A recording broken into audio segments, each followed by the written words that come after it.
einmal im Jahr geht der Ring aus dem Bett.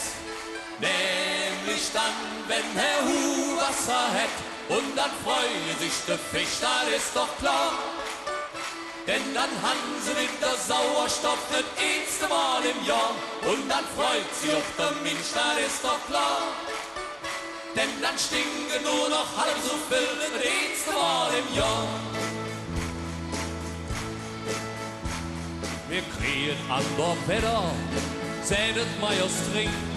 Ich sag zu ihm, wer seht das dann?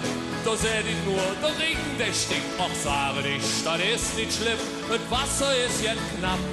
Doch irgendwann in diesem Jahr, da hätt's er wieder satt. Einmal im Jahr wird der Regen aus dem Bett.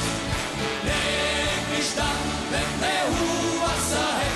Und dann freut sich der Fisch, das ist doch klar. Denn dann haben sie wieder Sauerstoff das erste Mal im Jahr. Und dann freut sich auf der Milch, das ist doch klar. Denn dann stinken nur noch halb so viel das erste Mal im Jahr.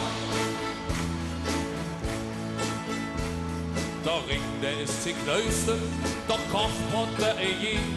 Die Schweiz, die lädt jetzt Öl dabei, von Frankreich wird mit Salz gewürzt.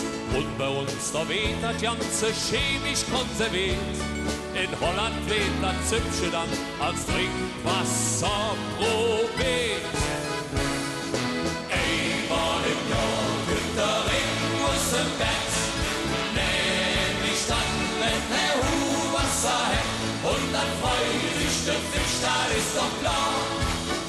Denn dann haben sie wieder Sauerstoff das erste Mal im Jahr. Und dann freut sie auf der Milch, das ist doch klar.